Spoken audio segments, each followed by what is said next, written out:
Now, Sports Talk with Broads. Here's Hunter Brody. I am so juiced up that football season is here. I can't believe it. It's too good to be true. And not only is football season here, but we are implementing something new to Sports Talk with Broads. Every Saturday, we are going to preview the action that is upon us. We are going to talk sports betting. We will look at trends. We will look at the sharp money. We will look at the public bets. I am so amped up. I can't wait to place all the bets. And here's the great thing about it. We have help from Betql. Betql is one of the greatest apps I've ever seen. If you head to the App Store or Google Play, search Betql, and you will have access to all of the great information that you are going to need when it comes to making money. You want to talk about best bet algorithms? Come on now. It's a no-brainer. The sharp data is right there for you. Why wouldn't you want to bet where the experts are betting? They are the ones that make all the green. They are the ones that do this for a living. Why don't you take their information, put it in your brain, and place the bets so you can generate that cash as well? Betql is such an outstanding, and I mean outstanding app to use. You can also head to the website at betql.com and enter Broads20 for 20% off of your first payment. But there is so much great info and stats that you can utilize, and it will help you make a better bet on Sundays or Monday or Thursday, and they have all sports. But we are going to heavily focus on football. And oh, by the way, we're not done yet. We are implementing an NFL Pick'em pool weekly, presented by Betql, and we're giving away weekly prizes. This week, new era. That's right, weekly prizes. And oh, by the way, the grand prize, a championship bracelet from Rosnov Jewelers. I mean, let's go, people. Let's go. It's football season. Where do we begin? There's so much to dive into. It's week 1. The blood rush is real. The blood is flowing through my arms. Do we start with the Chargers and the Cincinnati Bengals? Okay. All right. Don't tempt me with a good time. What are the Cincinnati Bengals? Are people just falling for that hype of Joe Burrow because of how cool he was at LSU and he was just delivering touchdowns left and right? Are people getting sucked in? Or do they look at what's happening with the Chargers and they go, all right, well, what is their quarterback situation? We can talk about their weapons and what type of players they have. Keenan Allen, Hunter Henry. We could talk about those guys, but who's taking the snaps? Who's their actual guy? Like, who is this organization really all about? And I would say the answer's Herbert. But when do you legitimately see Herbert? When is it all in on Herbert? Well, that's a great question. Well, I'll tell you right now, if you want a little bit of trends. Cincinnati is the underdog at home by 3 points. Anthony Lynn is 12-22 in all games where the total is between 42.5 and 49 points while coaching in LA. And I actually like Anthony Lynn. I think he had an underwhelming season last year, to say the least. Cincinnati underdogs at home. Now, if you want to go to the money line, the Chargers are favored by 170. Zach Taylor is 2-14 in all lined games while coaching Cincinnati. But remember, with Cincinnati, they were banged up last year. And now with the quarterback, the guy, if A.J. Green can stay healthy, although I do feel like I say that every single year, no? It seems every year, well, if A.J. Green can stay healthy, and then there's some sort of injury that keeps him sidelined for a long period of time. This game's going to be interesting because you can look at last year with Cincinnati and go, was it really because they were that awful as a football team? Or was it because they just didn't have the talent and things fell apart? once things start to snowball and all those injuries happen and you lose, at some point, okay, the mentality shifts to, wow, what's going on here? But a refocused Bengals team with a quarterback that is the franchise guy, so they believe, does that change the spirit and change the direction? Are they going to be as much of a dumpster fire as they were last season? Now, let's look at where the sharp money is. 59% of sharp money is on the Chargers. 41% on Cincinnati. So they are leaning towards Chargers. That is specifically Moneyline, by the way. If you want to go with the spread, you have 78% of the money, sharp bettors, on Cincinnati. I personally like Cincinnati here. I think Cincinnati is the play. It's almost like they're getting disrespected. Now, it's funny, when you're talking about home games now, it's, well, do they have any fans? Or are they one of those stadiums that are not going to have fans? It's so weird that that is now in play when thinking about, okay, well, the home field advantage, what's going on here? It just adds another element to what's actually going down. So, Moneyline, you might like to go with the Chargers. But when it comes to that spread, Cincinnati might be your play. I'm super stoked to see what Joe Burrow is all about. Now, the over-under is set at 42. The under might be the play, as 94% of sharp money is going with the under. So low-scoring game. And I think when it comes to no preseason, a very weird offseason, not having the same sort of training camp, you don't expect these teams to come out firing. You don't expect these teams to just be flowing insanely and moving the ball downfield left and right with ease. Unless your name is Pat Mahomes, Andy Reid, and the Kansas City Chiefs, right? It seems they didn't even miss a beat. They went out there on the field and boom, there you go. They're back in action and they look like the Super Bowl team once again. But you can't expect that with all of these teams. You would think it will be sloppy, it'll be ugly. So keep that in mind when you're looking at the line total.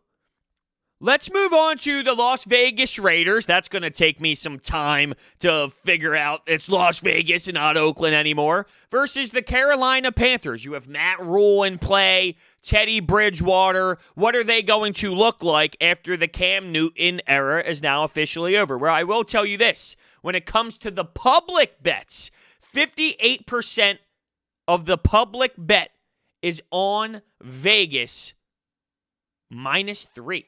So the Panthers are now underdogs at home. How about the disrespect by these odds makers, huh? Putting some of these underdogs at home. But hey, I guess that's what happens when the fans are not there, when the crowd is not there. It's a totally different environment, and I would have to think that that plays a big role in what actually is going down. So 58% of the public is liking the Raiders. I don't know if I'm ready to really put my money down on Derek Carr. I don't know if I believe in Derek Carr. Now, you have Josh Jacobs there now, who is a powerful back. And I guess because you don't really know what Matt Rule is all about, it's fair to say, well, at least you know the identity of the Vegas Raiders. Look at that. I almost made the mistake right there. So when it comes to the sharp bets, this is pretty close. I mean, Vegas, this is spread here. 57% of the money, sharp money, is on Carolina. Now, if you move to the money line, it's even heavier. 66% of the sharp bets, money line, which is Vegas -150, is all on Vegas as well. Here is a trend for you. The Carolina Panthers are 2-6 in home line games while at home over the last 2 years. But different identity, different head coach, different quarterback. So there is a way to look at this differently if you wanted to convince yourself otherwise.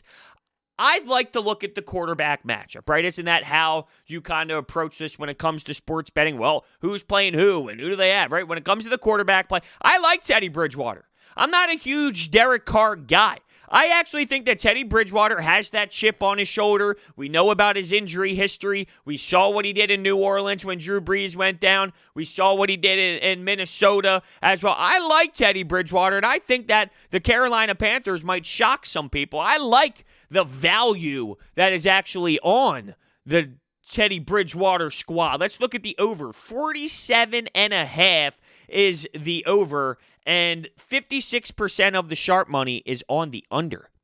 So once again, it does seem like the under might be what is in play throughout this week. And once we learn more about these teams, once we understand how these teams play, it changes a lot, of course. And I don't think you'll truly know a lot about these teams until maybe week 3, week 4, when you get a couple games under your belt and you see what offenses are explosive, right? Week 1 is definitely normally tough when it comes to figuring this stuff out, especially when, not that preseason has too much value in anything because it's a lot of third stringers, fourth stringers, and all of that nature as it goes through, besides the preseason week 3 for the most part. You just have no clue. You literally have no clue what these teams are going to roll out there, and it's just wild to think that this is the place that we're in right now when it comes to life, but here we are. It almost does seem, though, that hitting the football season was a milestone for 2020, because when baseball came back, it was a nightmare. There was COVID with the Marlins, and then the Phillies, and then the St. Louis Cardinals, and they were playing way less games than everybody else. It turned into some nightmare scenario, and you thought, how is football going to do it if the only league outside of the bubble is struggling? Well, it does seem like they turned the page a bit, and they found a way to get things going properly. I heard Brandon Graham talk pretty highly about the protocols and what they have to do inside of the facilities while they're not on the field, and it's pretty crazy to think about what they got done here, but I'm so happy. I'm so happy that they did. Bears-Lions. The Lions are favored by 3 at home. 52% of the public bet is on the Bears. So it's pretty close to 50-50 when it comes to the public bet. 52% is on the Bears. Let's dive a little bit deeper. When it comes to the spread, it's pretty damn close. Same thing when it comes to the sharp bets. 52-48. That is a close matchup. Now, if you go to the money line, it seems to favor the Detroit Lions a bit more as the sharp money. And then the sharp money is huge. The sharp money is big. 62% of the sharp money is on the Lions. I like the total. 42.5. Whoo! This is tight. This is tight. The pros are essentially split right down the middle. It's essentially 50-50 here.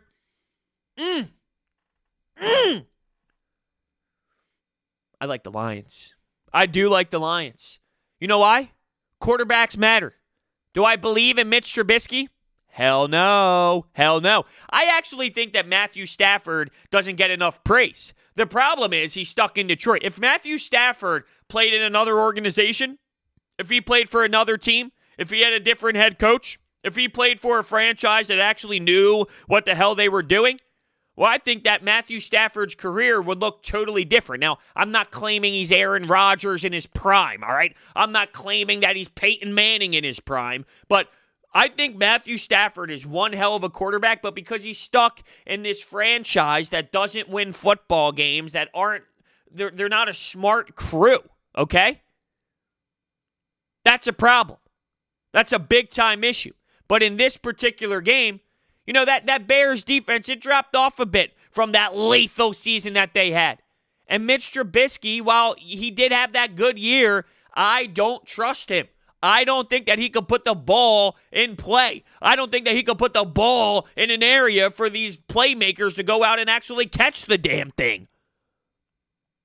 I like Matthew Stafford, and I like this Lions team. I even like them with the 3.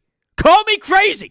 Call me crazy. I like them with the points, and I like them money line. I like both. The over-under, though. You would think the Bears' defense, while they're not what they once were, you would think that they would suffocate them just a bit, right? They would suffocate. They still have Khalil Mack. They still have lethal weapons up front. They still have players on the defense. You would think that they would maybe hold the Lions to a reasonable number. The thing is, maybe the Bears just can't score that many points because they can't move the ball with Mitch Trubisky. And it's pretty obvious what they're doing, right? Mitch Trubisky, give him the nod, let him fail, and then once he fails, it's, all right, well, we're going with Nick Foles, rather than giving up on him right from the jump and throwing Nick Foles into the mix. Well, now it's, well, do we go back to Trubisky? You give him the opportunity to fail from the beginning, and then you pretty much know right from there, this guy might not have it. Well, we gave him the chance. So I like the under. I think I like the under because the Lions are going to win. They might not score an obnoxious amount of points, but the Bears, I don't think they're going to be able to move the football that well.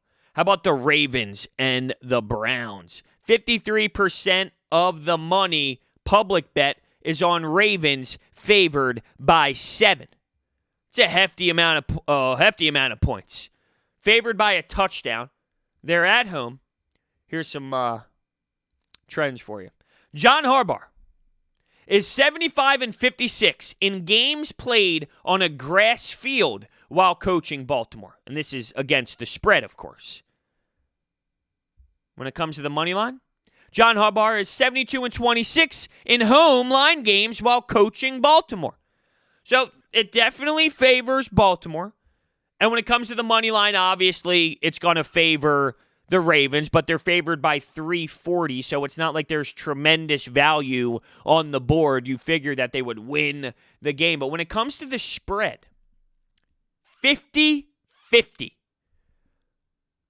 So the pro sports bettors are looking at the Browns and they're going, they might be able to cover this.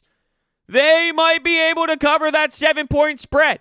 What is Baker Mayfield? He has all these weapons. Do we really need to go through how many powerful weapons he has on the offensive side? They signed Austin Hooper. OBJ is incredible. Jarvis Landry, Nick Chubb, Kareem Hunt. They have playmakers who are unbelievable. They have playmakers. If you looked at that roster, that offensive roster, you'd think, damn, they could do damage. They would be tough to stop. You could murder teams with that type of power. Yet they never seem to put it together. Yet they're changing coaching staffs all the time. What is Baker Mayfield? Is he good enough? Is he going to throw a ton of interceptions? Can he limit the turnovers? And with this Baltimore Ravens team, well, guess what? They know how to turn you over. They know how to take the football away from you and go put that into points, turn it around, score some points, put points up on the board. They know how to do that. I think I like the Ravens. I do. I think I love the Ravens in this play. Now, when we look at the total, 48. 81% of the sharp bets likes the under. The under. Sometimes that scares me, though, right? Just a little bit. It's like, man, under. You would think one of these games surprises you, right? But in theory, this is how you got to approach it. This is how I approach it, at least. At the time, when you place those bets, does it make sense? Is there logic behind it? And when there's logic behind it, whatever it turns out to be, you go, well, okay, with hindsight, you could freak out, you could be mad, you could be upset with yourself for not going in the other direction, but at the time, does it make sense? And when you look at these over-unders, look at this wonky offseason. These teams are not just going to be flowing with ease and on the same page and clicking just like that. There has to be time for adjustments. Because let's be realistic, when there is a preseason, you still have that issue of them not being fully working out completely like the offense should be working. So, put that into perspective. Cowboys and Rams. Rams, underdogs at home by 3 points against the Dallas stinking Cowboys. 51% of the money, public bets, like the Rams, +3 as the dogs. Here's a trend against the spread. The Dallas Cowboys are 0-6 in games where the line is +3 to -3 while on the road over the last 3 seasons. Keep in mind, a big change is Mike McCarthy at the top. Big difference from Jason Garrett, who is a bum. Now let's look at the money line. Mike McCarthy is 60-32 in the first half of the season over his career. All right. Sharp bets on the money line, 54% like the Rams. There's good value there. There's good value on the Rams considering they are the underdog and they're at home. Dallas is favored by 145. 46% of the sharp money likes that. Now, with the spread, 54% of the sharp money likes the Dallas Cowboys. See, this is interesting. Because the Rams, they made that Super Bowl run. They had a down year. What is Jared Goff all about? Can you trust Jared Goff in big moments? Is he just a part of that scheme? A lot of people like to go, well, he's not even that good. Sean McVay just makes him good. Well, that's a big part of football, no? Having a head coach who can help out the quarterback play, isn't that how football works? You can't knock that, and guess what? Whether it is or isn't or whatever you think, the reality is they're together. So if that is the case, guess what? They're together. So that would mean that he's going to be a factor and he's going to be effective. On paper, the Cowboys have this crazy offense. They added CeeDee Lamb. They have Amari Cooper, Zeke, Gallup. They did lose Byron Jones, which hurts them. They did deal with some injuries when it comes to both sides of the trenches. For me, the Dallas Cowboys, I think they're going to win the division over the Eagles, but I don't think it's going to be by a lot, maybe a 10-win team or so, because I see the Eagles around 9-7. With that being said, though, they're a beatable team. This is tough. I'm going to be honest with you. This is a tough matchup for me to really dive deep into. But it's so intriguing. I think I'm going to lean Dallas, sadly. And probably money line over points because they're favored by 145 at the moment. I'll take that. I don't want to mess around with the points because those points will come back to bite you in a situation where I lean towards the Dallas Cowboys. I'm not convinced it's the Dallas Cowboys, so I don't want to get screwed by a 2-point win or something. I think I'm going to lean Dallas Cowboys. Now, let's go to the total, which is 51.5, which is a lot of points. And are you ready for this? 85% of the sharp bettors is on the over. All right? Now, that's wild because you've been seeing 42, 44, 46, and a lot of it's been looking like the smart bets are coming on. The smart bets, I say that as in the sharp bettors, the professionals. They like the fact that it's so high, and they like the fact that these offenses can roll. They can do some damage. They can put up numbers. 51.5 is high. That stands out to you. That tells me something. When you see something that high, it goes, hold on a second. Are they trying to suck you with the under when it's going to be a very, very boom, boom, boom, back and forth, back and forth, back and forth type action? Dak Prescott? Is he going to be able to deliver? Is Amari Cooper going to step up? If you remember, he was benched before. He was benched before in a big game for the Dallas Cowboys. It's just interesting, that's all. It's just interesting. Do we want to go to the Eagles game? Yeah, let's go to the Eagles game. Redskins are underdogs at home by 5.5 points. The public, 50-50 when it comes to the spread. Right down the middle. Any trends that stand out? Here's a money line trend for you when it comes to Dougie P. Doug Peterson is 37-16 in games played on a grass field while coaching Philadelphia. The total is 42.5, and the under might be the play.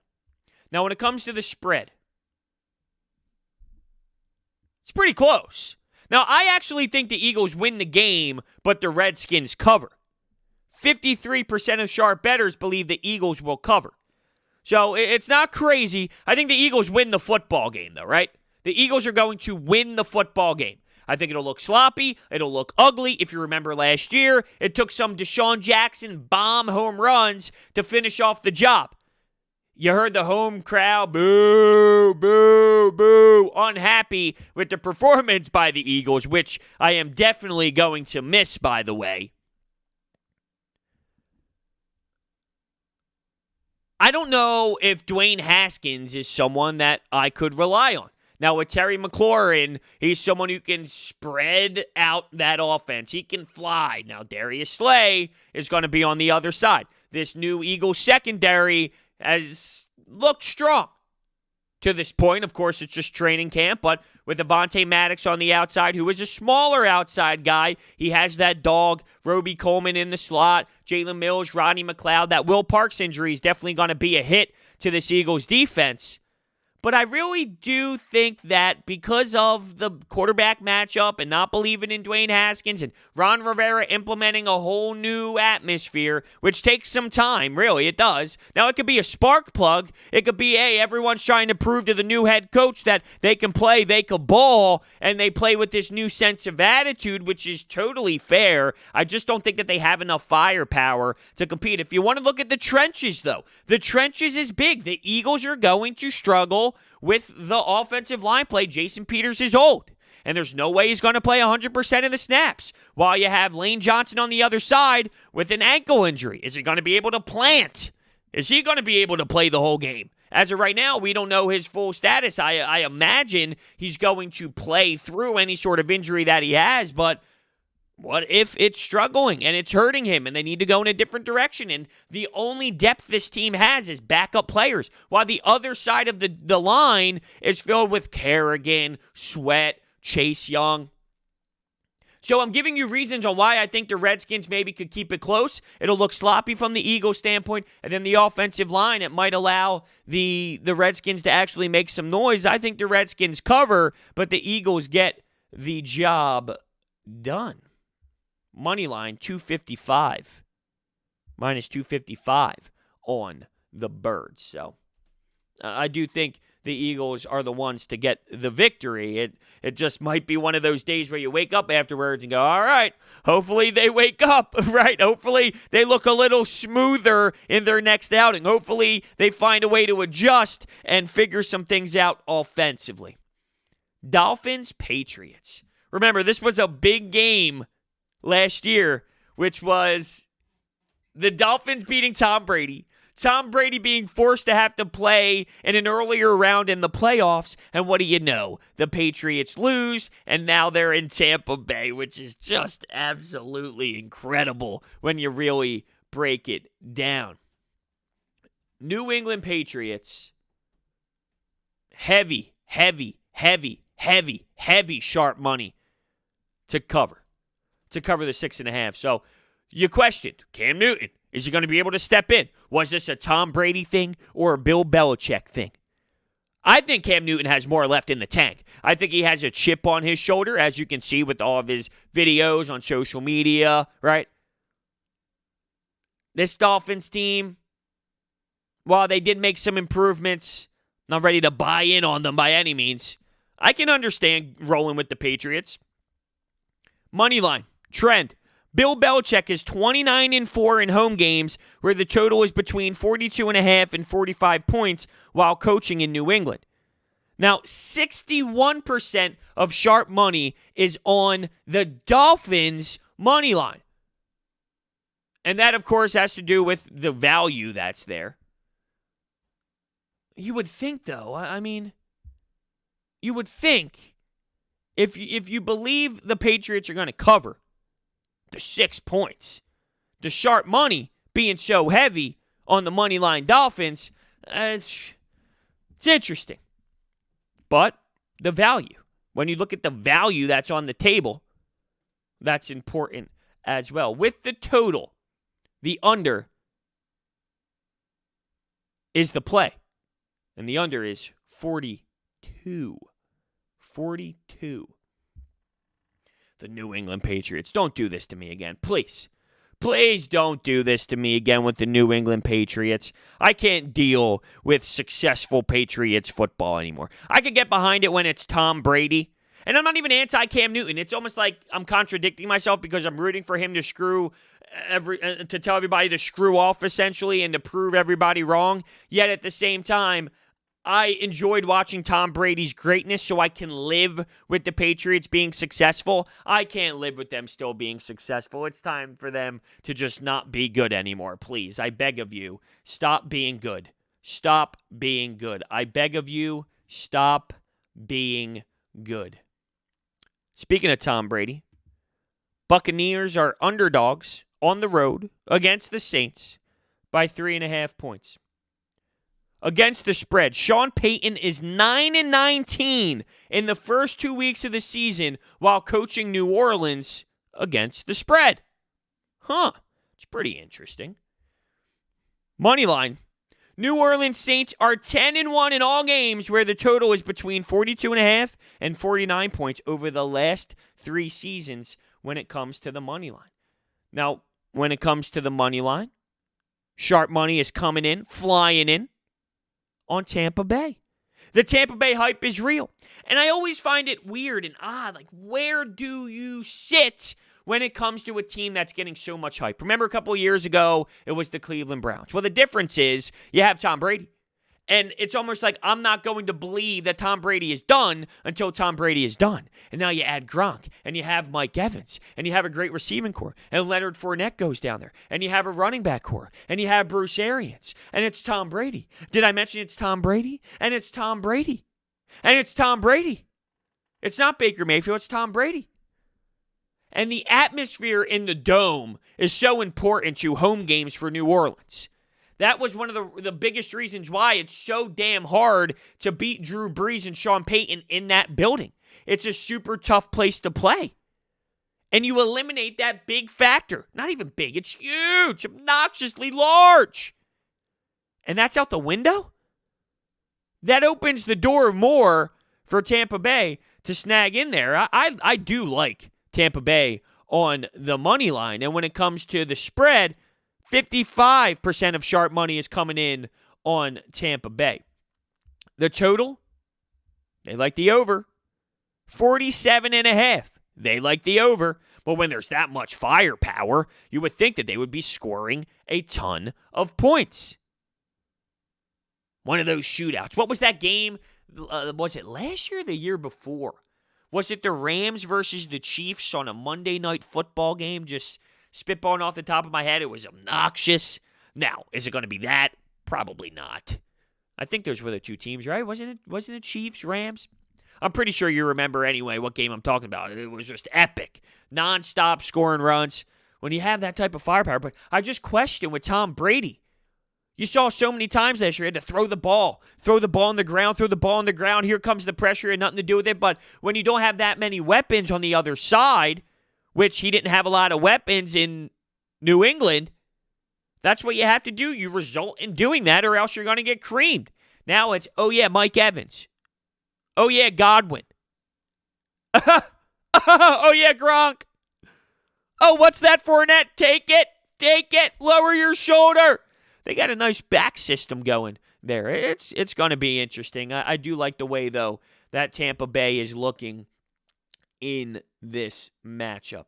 All right, let's look at another game here. I love this. I absolutely love looking through all of these lines. Do I want to go with maybe Packers, Vikings? Because that's going to be a battle in that division, without a doubt. Now, against the spread, Mike Zimmer is 47-21 in games played on turf while coaching in Minnesota. On the money line, Mike Zimmer is 11-1 in home games where the total is between 45.5 and 49 points while coaching in Minnesota. Interesting. The spread, the sharp money's coming in hot. 80% like the Green Bay Packers. Green Bay's interesting. They didn't really help Aaron Rodgers. They probably pissed him off more. Although maybe that helps the team overall because he's going to say, you know what? He might flip a certain finger towards somebody for what they did in the first round, and he's going to prove to the organization, yo, I still got time left. Now, last year, I thought that their record was a little fluky. It was making it look better than what they actually were. Not that they were a bad football team, but I thought it was inflated based off of some wins. I do like the Green Bay Packers, though. Even though I thought last year was a little inflated, I do like the Green Bay Packers, and I think the pissing Aaron Rodgers factor off is something to totally put into the equation. On the money line, Vikings favored by 140. It's pretty much split. It's 51-49 in favor of the Green Bay Packers. Going to the total, the under. Heavy on the sharp money. 88% on the under, 45. That's going to be a duel, though. That's going to be a phenomenal game. I love watching that division compete. The NFC North, I love that. That is a hard division. A tough division.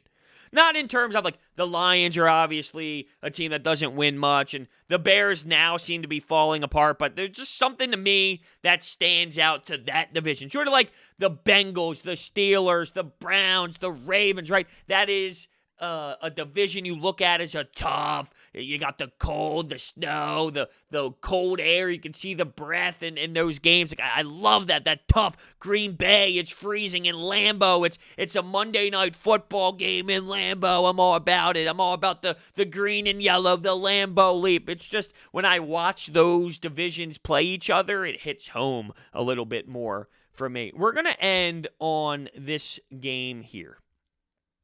Seattle and the Falcons. It's a pretty tight line. It's 2.5. The Falcons are at home, and they're the underdogs, but it's 2.5. And I would look at the Seahawks and go, they're just a better football team. So for it being this close, even though the Seahawks being a favorite on the road is a big sign, right? It's still a pretty close line. So in terms of the spread, 62% of the sharp bets are on Seattle. When it comes to the money line, here's a trend for you. Dan Quinn is 8-10 in home games where the total is between 45.5 and 49 points while coaching in Atlanta. On the money line, 54% of the sharp bets is on Atlanta. I know Seattle is the better team. I know what Russell Wilson can do. I understand his connection with Tyler Lockett and what DK Metcalf did last year at the end. Awesome. And they added to their defense, right? Jamal Adams. But I look at that line and something just tells me that Atlanta is going to be in this game. And I know Atlanta is not some horrendous, insanely brutal, just disgusting football team. They were 7-9. It's not like they're a 2-win team. They have Matt Ryan. They have Julio Jones. They have players who can play. But when Seattle's there, remember, they're flying from West Coast to East Coast. I look at this, and I look at the numbers, and something tells me that Atlanta's going to be involved, and you might want to look that way. I will tell you, though, speaking of looking that way, look at the over. 49. Look at the over. As 75% of the sharp money is placed there. Look, I am super stoked to do this on Saturdays. Look at a bunch of games, previewing a bunch of games for this week in football. And this is all presented by BetQL. Go to the App Store on Google Play or the Apple App Store and search BetQL. Look, I'm telling you, it's a difference maker. When you want to make your bets and you want to have some smart information, professional information, look at the trends, use this information, use these analytics to help you come up with a smart decision on where to put your money. All right? You get an advantage over the sports books with BetQL. You get so much data. And if you head to BetQL.com and enter code BRODES20, you get 20% off of your first payment. And keep in mind, look in the description for the link, and also for our Pick'em football pool presented by BetQL. We are giving away weekly prizes. This week, new era. So sign up.